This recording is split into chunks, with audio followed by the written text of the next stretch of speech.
All right, folks, welcome to the show. Thanks so much for being with us. This is the Millstone Report. My name is Paul Harrell, and as always, we can't do the program without you watching every single day.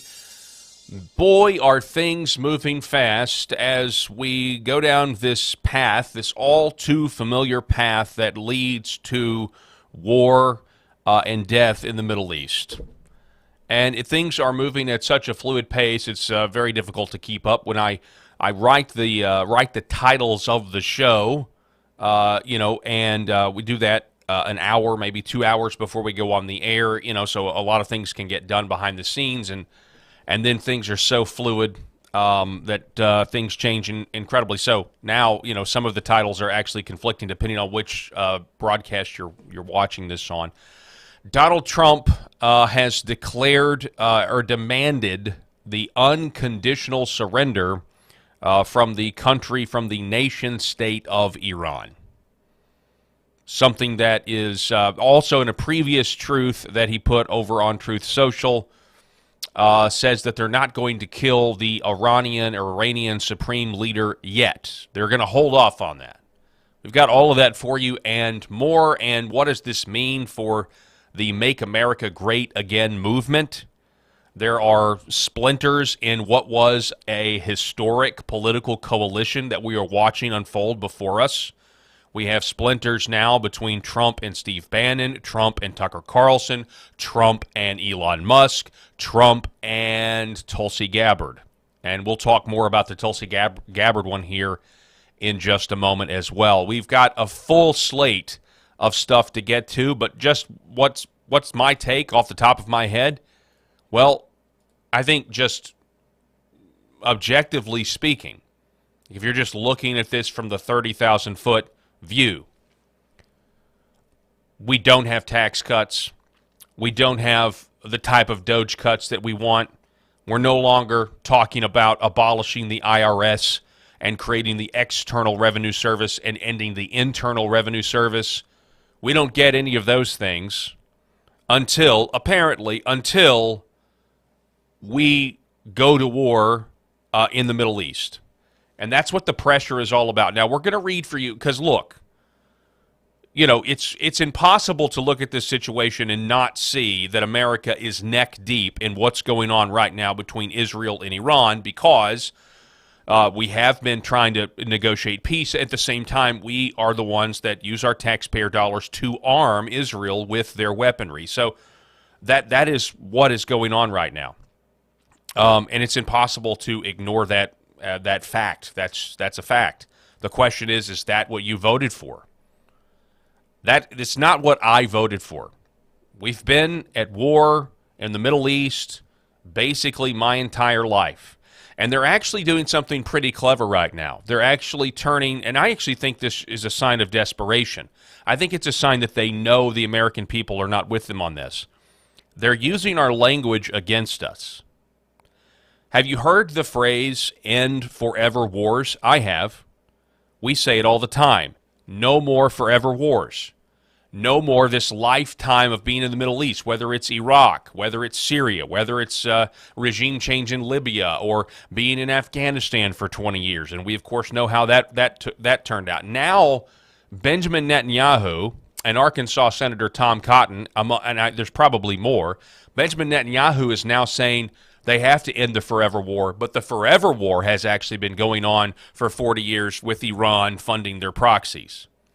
Which, look, I don't doubt that Iran funds proxies. I don't doubt that at all. I also reject this binary choice where, if you don't want war, then you somehow want, so you love Iran? No, I don't love Iran. I reject that choice entirely. But they're now using our language against us. And they're doing this because they know how effective peace is, or the message of peace is. That's why they're doing this. So you've got a lot of people on the right that are against the forever wars, but now we're being told, as we'll see when we go through a lot of these X posts, now we're being told that the real forever war is Iran and what they've been doing with terrorism for the last 40 years, and that's what we're doing this for. We're actually doing this, don't believe your lying eyes. We're actually doing this to end the forever wars that you care so much about. it's really, really sneaky, and it's really rhetorical sleight of hand, in my opinion. And I think it's a sign that they know that the American people do not want endless war. Now, we're going to wait and see how this plays out. There's no point in being despair. Let me tell you this morning or this afternoon. There's no point in despairing. There's no point, and do not despair. We have hope, okay? The Lord Jesus Christ is on his throne right now, reigning and ruling, and all of this belongs to him. But there is a point. I mean, it is a good thing to, if you've got objections with what's going on, if you don't want more war, if you want peace instead of war, if you want peace instead of bloodshed, there's nothing wrong with you expressing that and having a healthy skepticism of the same foreign policy that has been, predominant my entire life. There's nothing wrong. Be loud about it, but don't be angry about it. Honestly, is what I would say, because I don't think there's any point in your day being ruined by what these elites are doing in our name. But I do think we need to be vocal about it, and I do think we need to, let our voices be heard and not give in. There is now basically what I would consider a propaganda campaign to resell the MAGA base on why this war is necessary. And I just think if we go back and look at just go back and look at Donald Trump's own words in Saudi Arabia last month, talking about how arrogant it is to think that we can force regime change and put governments on people in cultures that we know nothing about, and what a failure that foreign policy has been. So I would like to know the difference, and this is where the Trump administration actually, I want to know the difference between what Trump said and criticized in Saudi Arabia last month and what we are doing right now. Is there a difference? Maybe there is. Certainly, if there's a difference, it's extremely nuanced. But maybe there is. Maybe there is some substantive difference. Something tells me that we're not going to get that explanation. We'll see. J.D. Vance, I think, is trying to do just that. Let me refresh Donald Trump's Truth Social here. Yep, still says unconditional surrender. Before we go any further, I want you to know that this portion of the broadcast is brought to you by redvivehealth.org/Paul. That is my link where you can get 15% off these life-changing red light panels. This audience has been taking advantage of extra sale. Obviously, the Father's Day sale is now over, but you can still get these panels. You can still go and check out the research for yourself, because it's incredible. And I've got a personal testimony that I'll share with you here in a minute later on in this segment, where we will tell you more about the healing power of red light therapy. Okay, here we go. Let's go to Donald Trump and his post over here. This is what's really driving things. 47 minutes ago, Donald Trump posted on Truth Social, quote, unconditional surrender. He did this he did this 3 minutes after he said this. We know exactly where the so-called supreme leader is hiding. He's in an easy target, but is safe there. We're not going to take him out, kill, at least not for now. But we don't want missiles shot at civilians or American soldiers. Our patience is wearing thin. Thank you for your attention in this matter. So as the United States moves assets that Secretary of Defense Pete Hegseth claims are defensive assets, not offensive assets, of course it could quickly change into offense, and you might argue that moving them there is an offensive move in and of itself. I mean, I've played chess before. I've played Risk before. I've played Settlers of Catan before. I know what offense versus defense is, but, I get it. This is happening while. So I guess what I'm saying is our troops are getting closer to potentially being hit, which would bring us into the war.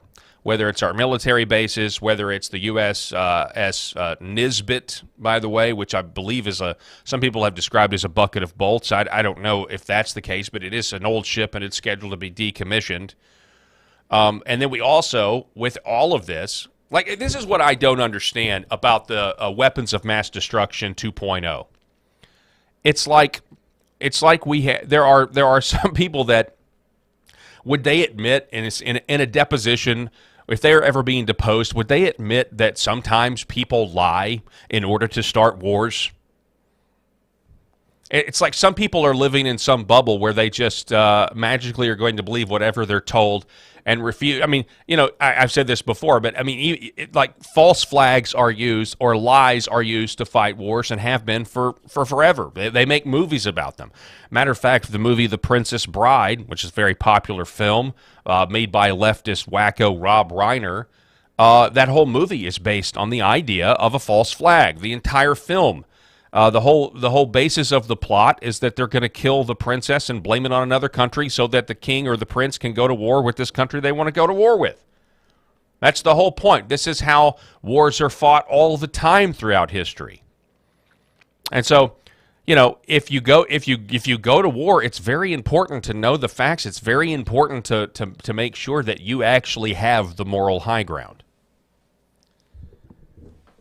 So let's go through some of these. Sorry, I'm not prepared here. I'm telling you that everything is moving so quickly, and it's very difficult to keep up right now. So yeah, we already talked about that. President Trump said he knows exactly where the Iranian Ayatollah is. They're not going to kill him for now. So Jack Posobiec writes this, because now this is no longer about nuclear weapons.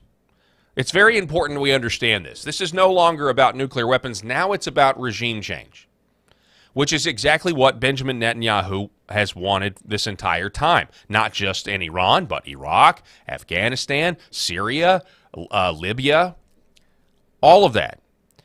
And so this is now no longer about just come to the negotiating table. And by the way, it looks like the negotiating table, I don't even know. I mean, now he's wanting you to negotiate your complete and total surrender.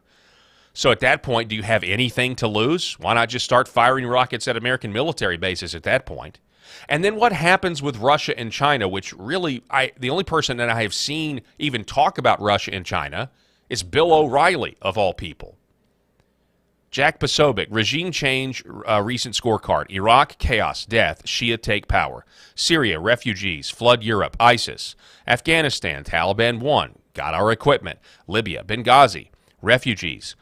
Flood into Europe, Ukraine, massive war, countless deaths.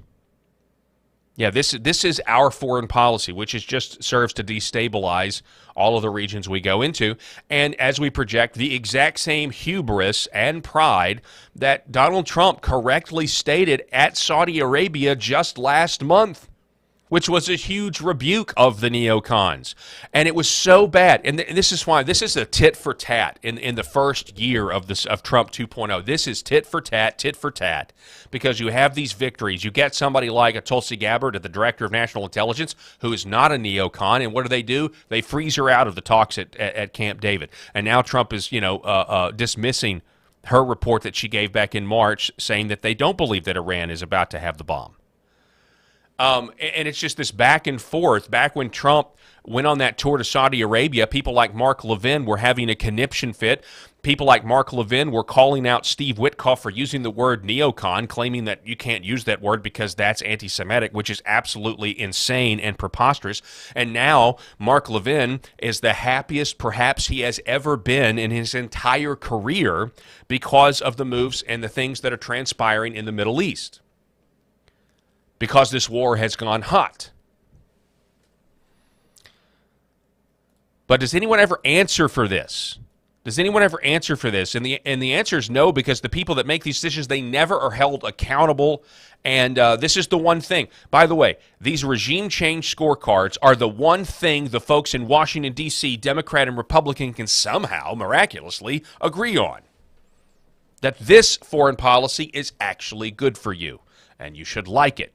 Regardless of the fact, by the way, as I said earlier, all of this is happening before we get tax cuts, before we get the supposed abolishment or the abolition of the IRS, before we actually see COVID criminals be prosecuted and go to jail, before we see people that tampered with our election Before we see the Epstein files. No Epstein files. We got to go to war in the Middle East first, or we got to get involved in it. J.D. Vance. J.D. Vance is trying to obviously, I don't blame him per se because he's the vice president and has to support President Trump. I mean, that's part of the gig. But here is his take, and it's certainly trying to carve a nuanced path. That's the goal here. Whether you buy it or not is up to you. J.D. Vance attempting to carve a nuanced path through all of this mess because he knows, he hears you. He hears people like me and you, probably not me, it's a small show, but he hears the general backlash that's going on right now among the MAGA coalition that was one of the most historic American political coalitions ever created and how it is disintegrating before our eyes. J.D. Vance, look, he says, I'm seeing this from the inside and am admittedly biased toward our president. Good for him to admit that, because obviously that's the case. He also says, and my friend, meaning he and Trump are friends. So he's admittedly biased, he says. But there's a lot of crazy stuff on social media, so I wanted to address some things directly on the Iran issue. First, POTUS has been amazingly consistent over 10 years that Iran cannot have a nuclear weapon. Over the last few months, he encouraged his foreign policy team to reach a deal with the Iranians to accomplish this goal. The president has made clear that Iran cannot have uranium enrichment, and he said repeatedly that this would happen one of two ways, the easy way or the other way. Now, right after this was posted, Charlie Kirk posted this video of Donald Trump 10 years ago. We're going to pipe this in and listen to this. I will stop Iran from getting nuclear weapons, and we won't be using a man like Secretary Kerry that has absolutely no concept of negotiation, who's making a horrible and laughable deal, who's just being tapped along as they make weapons right now. Okay, so that was immediate, and I wonder how long that clip's been ready to go in response to J.D. Vance's tweet, but, I digress.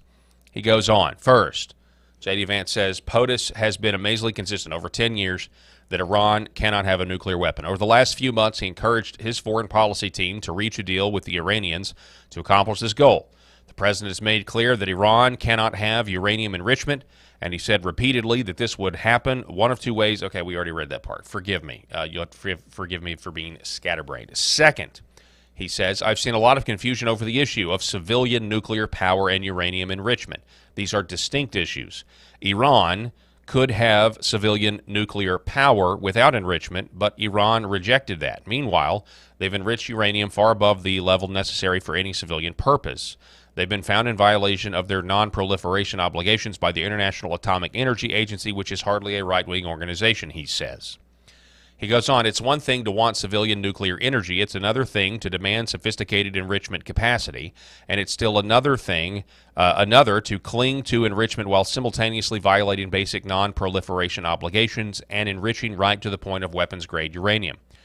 He goes on, I have yet to see a single good argument for why Iran needed to enrich uranium well above the threshold for civilian use. I've yet to see a single good argument for why Iran was justified in violating its non-proliferation obligations. I've yet to see a single good pushback against IAEA's findings. He says, meanwhile, the president has shown remarkable restraint in keeping our military's focus on protecting our troops and protecting our citizens. He may decide he needs to take further action to end Iranian enrichment. That decision ultimately belongs to the president. And of course, people are right to be worried about foreign entanglement after the last 25 years of idiotic foreign policy. But I believe the president has earned some trust on this issue, and having seen this up close and personal, I can assure you that he is only interested in using the American military to accomplish the American people's goals. Whatever he does, that is his focus. Well, let's hope that that's the case, but is that what we're seeing?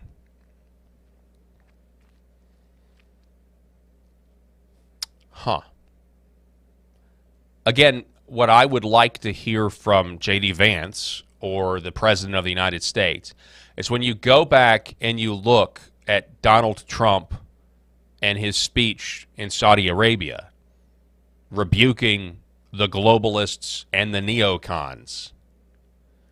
What is the difference in what we are doing now, or what it looks like we're about to do, and what he rebuked in Saudi Arabia on the world stage, specifically about the hubris and pride of American elites that thought Muslim civilizations were a technical step lower than our advanced civilization, so we should have no problem dealing with them and socially engineering their societies the way we see fit. What's the difference? And then also, what's the difference between weapons of mass destruction and and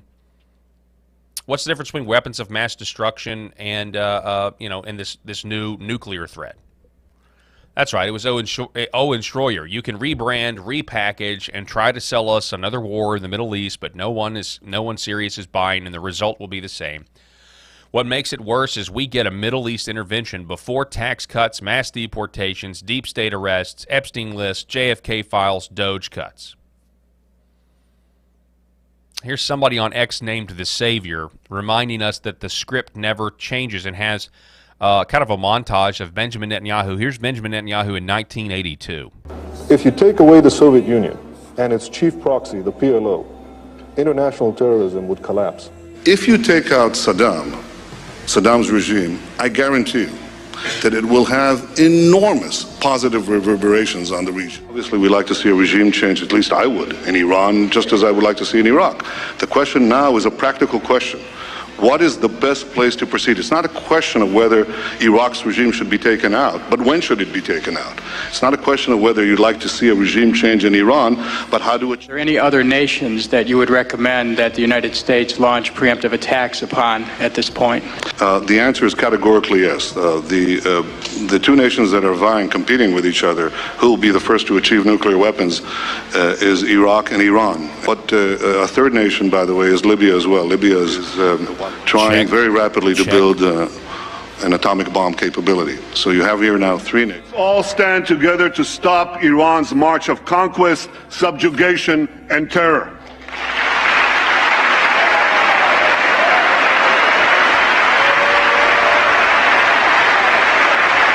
No matter on which side of the aisle you sit, you stand with Israel.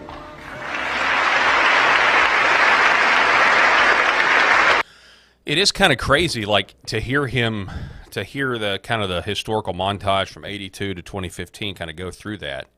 And when you think that, people that are from my generation, I'm about to turn 41. And so, he said that first clip in 82. So I was born 2 years later, and you just see these conflicts historically, how it's unfolded. And this is just the constant. This is just a constant thing where Americans are expected. There's some obligation that is enforced that we're expected to go over there, and it's basically been my entire life that this is the status quo. And there are people that point out that this doesn't have to be this way, and then those people, of course, are, so you must love Iran. No, I don't love Iran. You must want Iran to nuke Israel. No, certainly don't want that. I don't want bloodshed. I don't want that at all. Well, you're just some sort of isolationist. No, I'm somebody who doesn't trust what we are being told based on a long historical record of people lying to get America to fight their wars for them. That's what I am recognizing. Going to war is a very serious thing, obviously. Now on this, so Donald Trump also posted this on Truth Social, a very long text from the ambassador to Israel, Mike Huckabee. He says, Mr. President, God spared you in Butler, Pennsylvania, to be the most consequential president in a century, maybe ever. The decisions on your shoulders, he writes, I would not, sorry, this is hard for me to read because it's so, I would not want to be made by anyone else. He goes on, you have many voices speaking Many voices speaking to you, sir, but there is only one voice that matters, his voice. Now, full stop. I certainly agree with that. That really God's opinion on any subject is all that is the primary focus, should be anyway. But he goes on, he says, I am your appointed servant in this land, an arm available for you, but I do not try to get in your presence often because I trust your instincts. No president in my lifetime has been in a position like yours, not since Truman in 1945. Ooh, wow. Okay. What are we talking about? We're talking about Harry Truman who dropped the bomb? He says, I don't reach out to persuade you, only to encourage you. I believe you will hear from heaven, and that voice is far more important than mine or anyone else's. You sent me to Israel to be your eyes, ears, and voice, and to make sure our flag flies above our embassy. My job is to be the last one to leave. I will not abandon this post. Our flag will not come down. You did not seek this moment. This moment sought you.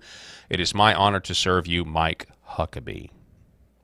So here is the deal, because I know there's a lot of people who, the folks in the MAGA movement who don't want new wars. They're not necessarily a fan of Mike Huckabee. But what I will say is this. I do still believe 100%, I think what Scripture commands it, we should pray for President Trump to have wisdom, to be given wisdom to know what to do in this situation, regardless of what what you think is going to happen or how mad you are of what already has happened. We do need to appeal to heaven daily for our leaders. We need to appeal for them to know the Lord Jesus Christ, and if that's not the case, we need to ask for godly Christian counselors to be around them, and that their wisdom, heavenly wisdom, would be heeded as well. So, eschatological end times disagreements aside, because I'm pretty sure I know where Mike Huckabee falls on the dispensational eschatological debate. All that aside, pray for President Trump. That's the only reason I put this slide up here. I saw it and I said, we need to pray. This audience needs to pray. Pray for peace. Pray for wisdom. And how can anyone disagree with that, regardless of where you are on this issue? But here we go. I mean, again, somebody explain to me what we're doing now. How is it different from this? Here is the classic Trump debate clip where he owned Jeb Bush over weapons of mass destruction. Listen. They lied. Okay. They said there were weapons of mass destruction. There were none, and they knew there were none. There were no weapons of mass destruction. Obviously, the war in Iraq was a big, fat mistake, all right?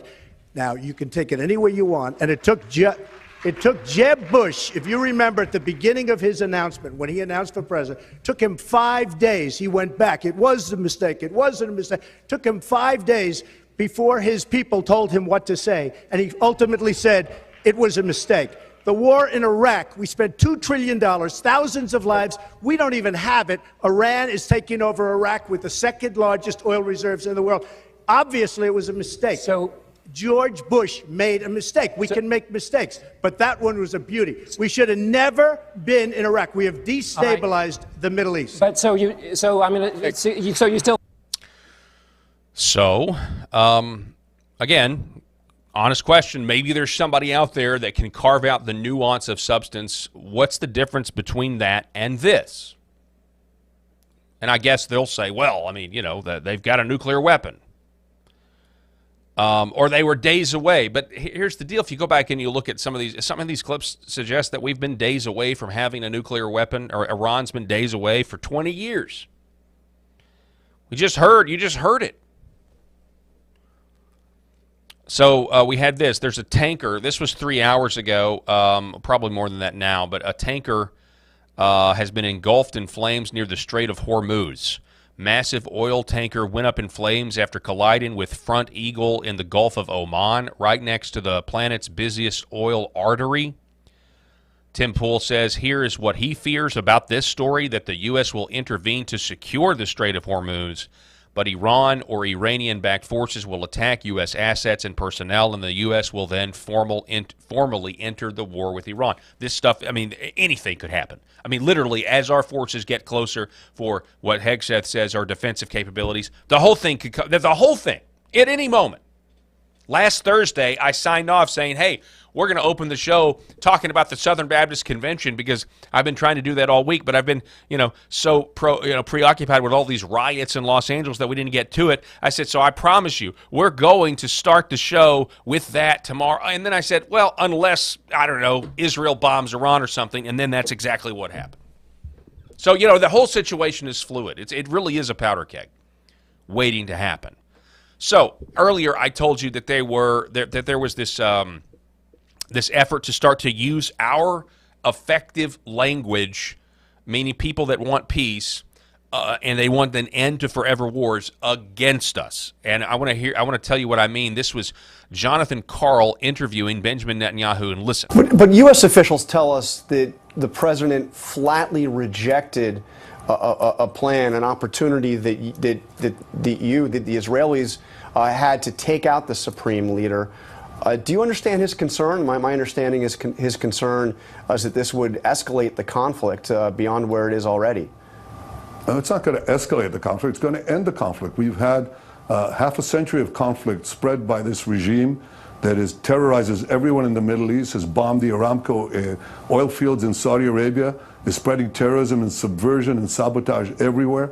That's the forever war is what Iran wants, and the forever war is what Iran wants. You see what they're doing there? They think they're very clever here. They've got a live one. They've taken the phrase "end forever wars" and they're saying, no, actually, it's Iran that wants forever wars, and Iran has been waging a forever war. This talking point was immediately seized upon, and I don't know what came first, the chicken or the egg, Netanyahu's comment or Cotton's comment, but then Senator Tom Cotton says, quote, the forever war is the war that Iran has waged against the United States, Israel, and the civilized world since 1979. You see what he did there? You see, that's pretty clever, right? We see what you're doing. We know what you're doing, Tom. Anything to sell the American people on the exact same recipe for disaster in the Middle East. Warn of another disaster. And the thing is, well, if we hadn't acted, it would have been much worse. And there's no way we can ever test their hypothesis because they go ahead and do it anyway, and there's no way to ever actually know if what they're saying is true. It's genius. And in the meantime, American soldiers' lives are being put at risk, even by the day. I mean, the more the U.S. gets involved in this conflict, they talk about Iranian proxies. I want you to think about this, because I actually believe the original narrative. I really do. I think Donald Trump was in the middle of peace talks, and I think Israel just bombed him anyway because they don't want peace. And that's what I think actually happened. So based off that, just hear me out. The more we get involved in this, people are talking about Iranian proxies or Iranian sleeper cells within the United States being activated. Now, whether that's actually Iran or a false flag, let's just park that for a second. Let's just talk about the fact that if the actual narrative is true, the actual story is true, that Witkoff and Trump really did want peace and Israel said no and bombed them anyway, and American civilians in our country wind up dead because it activated Iranian sleeper cells, that's on Israel. And that is there's a very good possibility that that actually happens.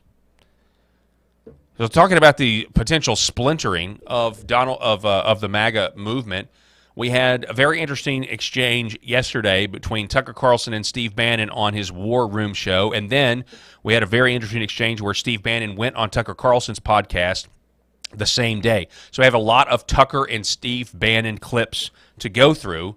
Here's the one talking about how Benjamin Netanyahu is allegedly lying about how Iran tried to assassinate Donald Trump. Watch. So I do think there's a sense in which some of our leaders feel the presence of a physical threat. I don't think that. I know it. So, well, to wit, Trump is two assassination attempts. Well, at least two, and you can't have not from Iran. Two that were not from Iran, and for for Bibi to say he's got two. That's too reaching. much. I mean, I do think that Netanyahu could make his case by telling the truth. I don't think there's any reason to lie. Again, that's a lie. He knows that Iran, and then Bret Baier pressed him, and he's like, "Oh, they're proxies anyway." But the point is, you know, as a high school debater, I know how this that works. was a pivot. But the point is over here. It's three-card money. It's the gypsies. You know. Okay. No, Iran did not try to assassinate the president during the last election. And by the way, if Iran did try to assassinate Trump, and we know that, then why are we not at war with Iran? What are you saying, Bibi? Are you saying that the president of the United States is such a cuck that a foreign country can try and murder him and he won't do anything about it? Is that what you're saying? I mean, if the administration believed Iran was behind 2 assassination attempts against Donald Trump, trust me, we'd nuke the country. You're not allowed to murder an American president. So that's not true, and everyone knows that's not true. But what is true is that the American president was murdered, and we're still not allowed to know He's talking about JFK. Who did it and why. And I just think until that is cleared, and I've never been a Kennedy obsessive or whatever, I'm not interested in the Kennedys especially. I'm not Irish. So it was a good conversation. We got a lot to get to here as well. This was let me refresh this next tweet by Trippy here, Dominic Michael Trippy. This was yesterday. So I don't even know how much of this is true anymore, but. There was a report yesterday that the White House and Iran, this was before Donald Trump truthed unconditional surrender. So who knows? All bets are off. White House and Iran discussing potential meeting between U.S. envoy Steve Witkoff and Iranian foreign ministers Abbas Araghchi in hopes of achieving a ceasefire and nuclear deal. I don't know. After the unconditional surrender, who knows? Owen Schroyer writes that he believes Witkoff genuinely wants peace. It's why the war lobbyists attack him, people like Mark Levin. Leave Netanyahu out. Best chance to stop this from getting worse. Here is J.D. Vance posting this from Donald Trump on Air Force One. Watch. What specifically is better than a ceasefire? What are you looking for here? An end. A real end, not a ceasefire. An end. So something that would be permanent? Yeah. Or giving up entirely. That's okay too. Are you close there? Is that possible in the next 24 Why not? Certainly possible. So Trump says he wants an end, and he wants Iran to give up entirely. Again, that was before he truthed just moments ago, unconditional surrender. The only person that I'm actually hearing talk about what Russia and China and the rest of the world think about this, who back Iran, at least for now, is Bill O'Reilly. Listen to this interview he gave. Earlier today, very briefly, I texted with President Trump. He doesn't want to use American air power at this point because that would cause some problems with China and Putin. He would rather have the Iranians surrender, which he believes they will. Now, that's what he believes, that the mullahs are through. They will have to sign a deal. The deal will be that the weapons inspectors go in to all of the places that are working on the nuke. They identify what they have, and then the Iranians themselves, under the supervision of the United Nations, would destroy a lot of their arsenal. That's what the deal would entail. Okay. Mullahs don't want to do that, obviously, but President Trump believes that will happen.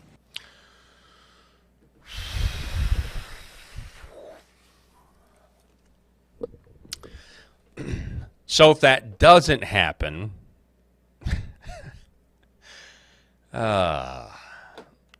what actually happens? And this is fascinating to me. I'm not going to play this clip of Jon Stewart attacking Posobiec, Bannon, Charlie Kirk, Marjorie Taylor Greene, but it is fascinating. Jon Stewart, instead of getting on board with being anti-war, which is what he used to be all during the Bush administration, instead points out some sort of hypocrisy, the fact that Posobiec, Bannon, and Kirk and MTG, they don't want war in the Middle East, but they do want the military to take action in cities like Los Angeles. And to this, that's just a giant hypocrisy for comedian Jon Stewart. And those are actually two completely separate issues. One has to do with whether or not we're a country, Well, actually, the other one also has to do with whether or not we're an actual country as well. So Donald Trump tweeting and also speaking to Donald Trump posted this on Truth Social. Somebody please explain to kooky Tucker Carlson that Iran cannot have a nuclear weapon. Meghan McCain, who can't stand Donald Trump, says, inject this straight into my veins. So she loves that Donald Trump is attacking Tucker Carlson. We've got the Martyr Made podcast, Daryl Cooper chiming in saying, say what you want about neocons, but at least they're capable of forgiveness. Trump spent years repeatedly insulting her dead father, but one war in the Middle East, and she's already angling to be Melania's backup. Yep, that just kind of shows you, oh, yeah, I'll forgive all the stuff you said about my dad because you're going to go to war in the Middle East and attack Tucker Carlson. Here is more of Tucker on Bannon's show yesterday. Why was Tulsi Gabbard not invited to the Camp David meeting all day? You know why. Why Tulsi Gabbard still to the American public has said the last public statement is that the program was not back up and running. And now we have from Bibi by himself on Fox by Brent Baer that the thing was 12 to 13 months away. It wasn't this weekend. I know. And this is by his own thing. And we also know that it was a decapitation, as we said on Friday. It wasn't just about the nuclear program. It's a decapitation of total leadership. So this is a total regime change, which, by the way, you may have a plan for regime change, is fine. But you got to bring the American people along. Let me go back. By the way, I said that publicly last week. This is the point of this is regime change. I know everyone involved. I know. I'm telling the truth. I have no weird motive here at all. I don't hate Israel. I'm not. Plus, you know the players, and you I went know and the players personally. and you know the Iraq situation. This isn't a regime change effort, and why not just say that? But you're a Holocaust denier for saying that. Well, stop. Let's have a rational conversation about what our aims are here, and maybe you can convince me that we need to support a regime change war in Iran. Tell me how that plays out in a country of 90 million people. Have you thought it through? Do you even care? Again, what is the difference in this and what Trump critiqued in Saudi Arabia last month, calling out the neocons and talking about their hubris and their pride?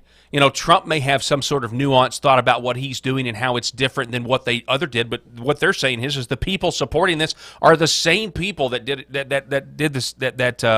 were behind the Iraq War and the regime change there. So then it went on. Let's see here. Here's another clip. I actually really love Trump. I think he's a deeply humane, kind person. By the way, Tucker says that he really loves Trump, thinks that he's a deeply humane and kind person, and then Trump calls him a kook. And those are just that's what happened. I actually really love Trump. I think he's a deeply humane, kind person.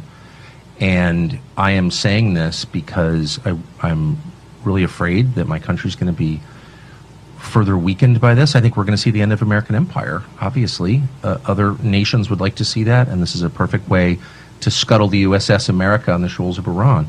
But it's also going to end, I believe, Trump's presidency and effectively end it. And so that's why I'm saying this. What do you mean by that? That's coming from you. Look, I knew Bush. I knew George W. Bush. We had, family connections to Bush. I knew Bush.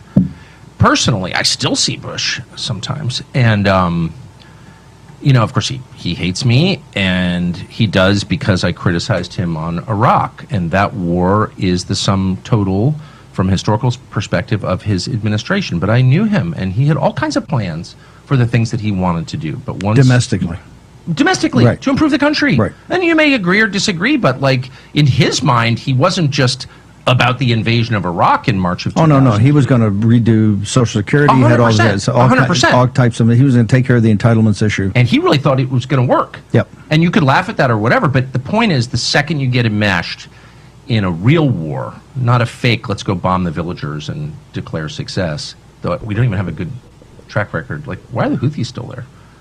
There's a whole other question, right, which is how prepared is the U.S. military for a real conflict? And so, yeah, this is an excellent point. Certainly a warning. Do the people that Donald Trump is listening to, do they care about his domestic agenda? So after Tucker Carlson went on Steve Bannon's show, then Steve Bannon went on Tucker Carlson's show, and they talked more about this, and this is what it sounded like. This is how brilliant they are. You notice from President Trump the arc that he went through on Friday. You know something's up when David Ignatius at the Washington Post, which we call the Langley Bugle, he's the head that comes up. Oh, I'm aware. When Ignatius comes out on Morning Joe and says, Trump is doing such a really magnificent job here. He's acting like your commander-in-chief. That should be So think about it. There's people out there, this is being broadcast on Facebook, so there's probably some people out there that are just watching, maybe you're watching this or you watch Fox News, and you're constantly the rah-rah cheer all the way to war. Think about this. Trump's enemies are coming out and going on MSNBC bragging about Trump on this issue. That should make you question everything about what you're actually being told and what the real agenda is. the red flare that goes up and goes, what the fuck? No! So, I mean, It's too fun. That's why I don't have a TV, because it's too frustrating to watch. Like, I don't know a single person who doesn't like David Ignatius personally, and that would include me, and he's just such a courtly man. He's like the Murdochs. He's just, you can't dislike him. He's just got elaborate, wonderful manners. He's very nice. But, like, he is the spokesman for CIA, and you wonder. the Washington Post is the Langley It's unbelievable. The Langley Bugle. When Louis Joylin West, who was one of the last visitors to Jack Ruby in his cell before he went insane, was a CIA physician and, deeply involved in a lot of really dark, some of the darkest things we've ever done. When he died, I went and looked up the Walter Pincus obit from the Washington Post. Walter Pincus was the CIA. I think Walter Pincus wrote it. And there was no mention in the Washington Post obit that Jolly West worked for CIA. And it's just like, oh my God. Just where they This is work. like, but you wonder, like, do people watching Morning Joe have any idea who these people are? No, that's the That purpose freaks of me out. This is how No idea that they're basically talking to CIA propagandists. But here's what Bannon had to say about what's going on right now within our government. And again, well, just listen for yourself. shockingly today early when we had you on the show, you bring up a point that we have to address, which I think it's the thing itself.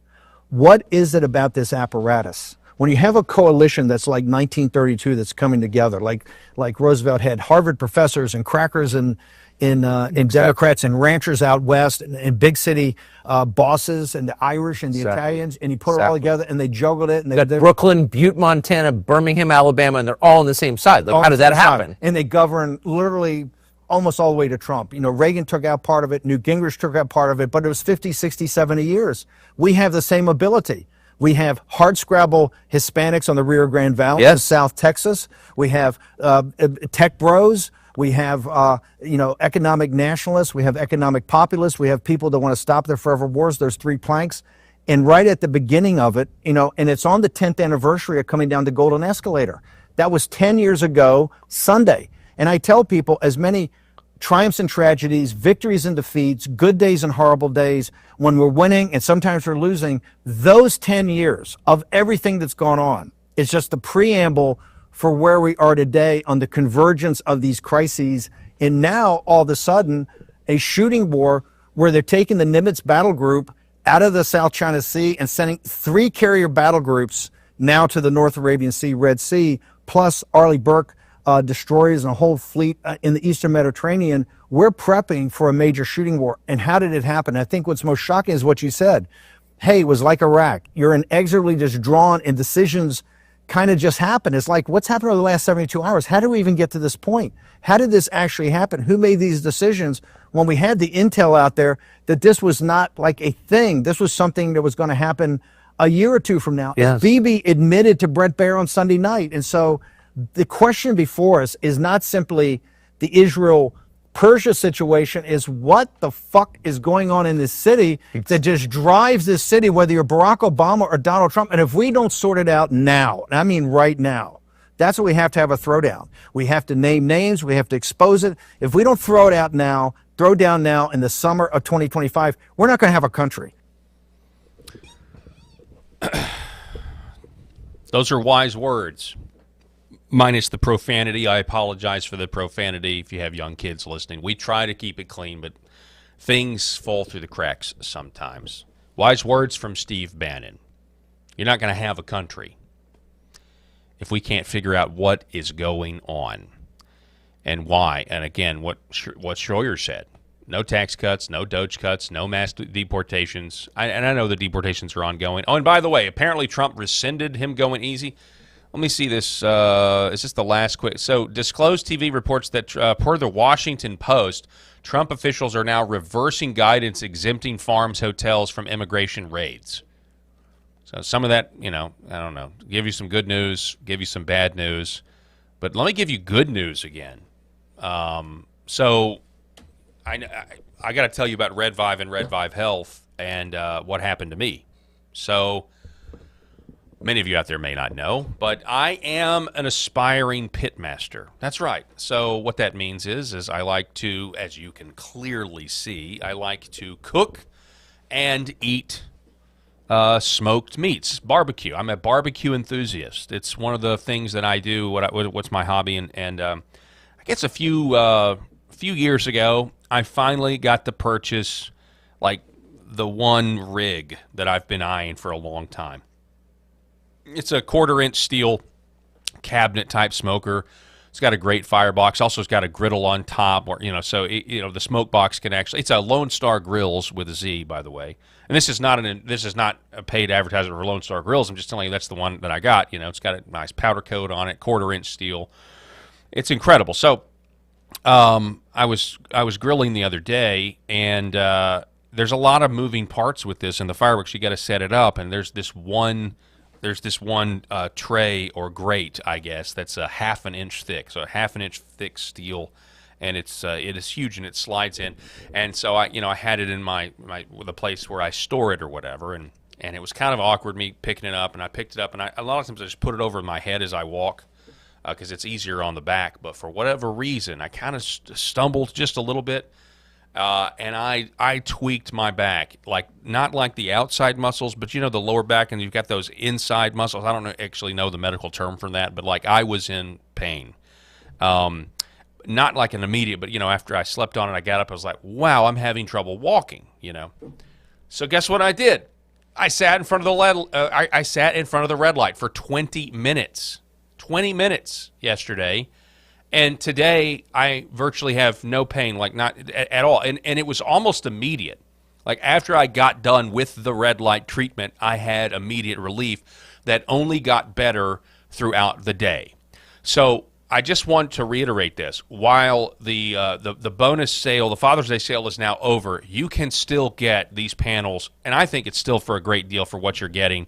And 0% financing is available, 60-day money-back guarantee, and you get 15% off these panels when you shop at redvivehealth.org/Paul. You want to use that link. That's the link that'll get you the discount. Or you can always call 866-726-8483, and you can get your own, you can talk to somebody there, and they'll get you the discount as well. This is a way to obviously look better as well. We've talked about it. The anti-aging properties of the red light, and then the healing properties of the near-infrared light. And you turn these machine on in tandem, and you're getting these targeted doses that are naturally emitted from the sun, specifically when the sun rises right there at the horizon and then sets. So you're getting this stuff. It's just in targeted doses, and your body desperately needs it, especially if you're in office, and you're not outside a lot, and you're like me that sits under these blue studio lights. I want you to give this a try. It's incredible. All I can tell you is it works. Not only does it work to heal injuries like mine, but it also is just good to do. I did it this morning, not even on my back because my back felt great. I did it on my front just to help with, I think it helps me with indigestion. I think it helps with digestion. I think it helps cardiovascularly. It's just incredible. The energy boost that you get from this is second to none. The technology is real. If you doubt me, I want you to go to the website and read the research papers that they have and Dr. Desai has there. It's redvivehealth.org/Paul. That's redvivehealth.org/Paul. So a few more clips from Tucker Carlson on Steve Bannon. And let me show you this. Here it is.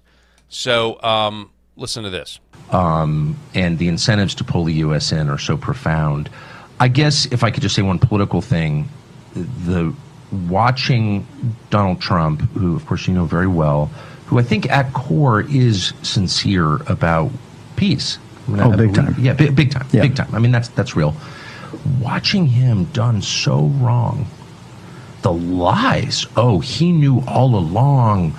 You know, the peace process was fake. Steve Witkoff was playing along. That is a lie. That's a lie. I know. That's a lie. Those guys meant it. Bald-faced lie. It's a total lie.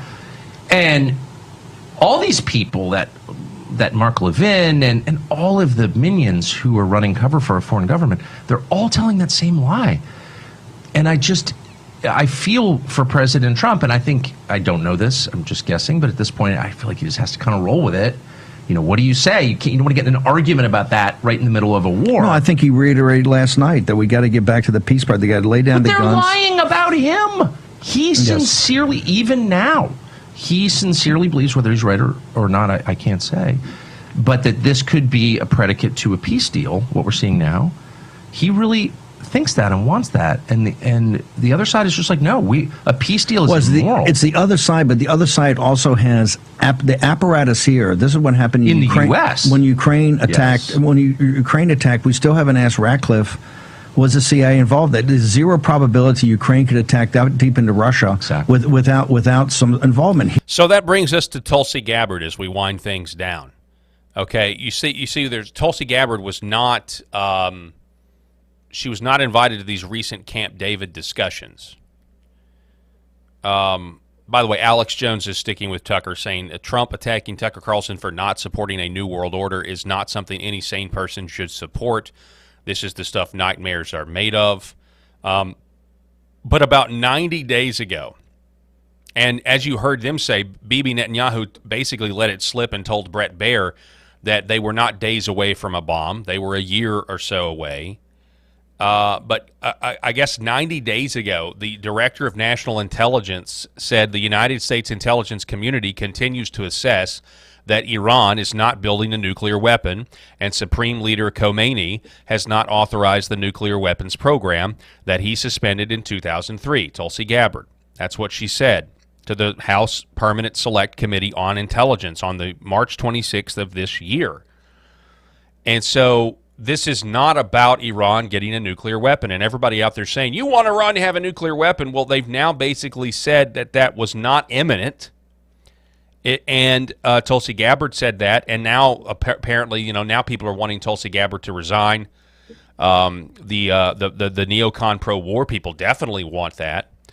And I guess we'll see what happens with that with that. But I mean, this whole thing is extremely frustrating. But it's now regime change, right? This is not really about a nuclear weapon, from what I can tell.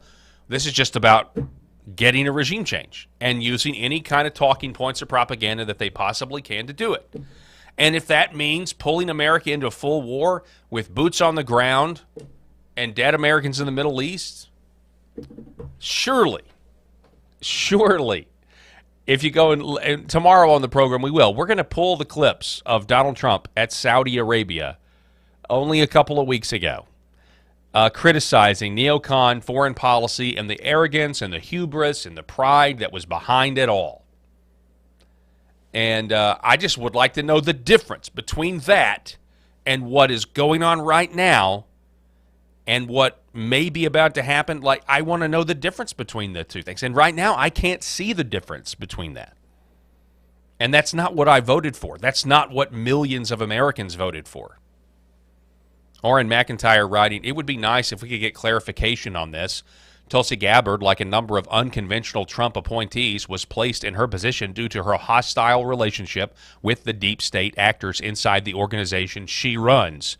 The whole point was to have individuals who served Trump directly and provided honest counsel while carrying out his directives instead of betraying him for deep state interests like so many in his first term did. Just a few months ago. So, I'm sorry. I just get worked up over that because I'm sitting here thinking, like, has Nikki Haley won? Nikki Haley, Mike Pompeo, and Mark Levin are ecstatic right now. They've never been happier.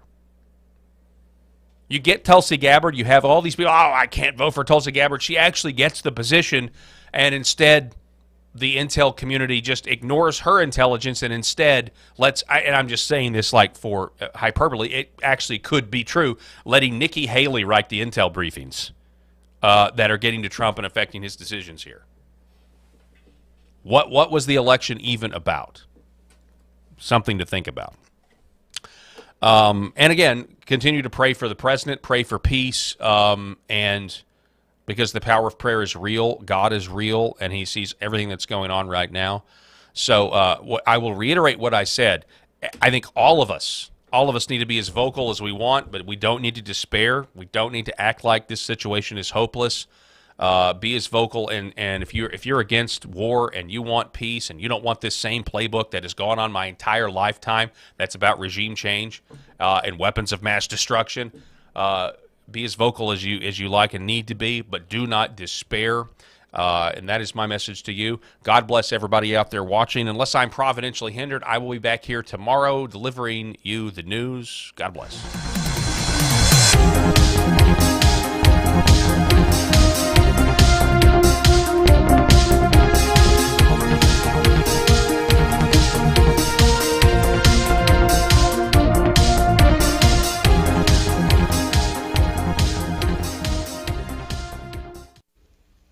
The very foundation of the Christian faith is based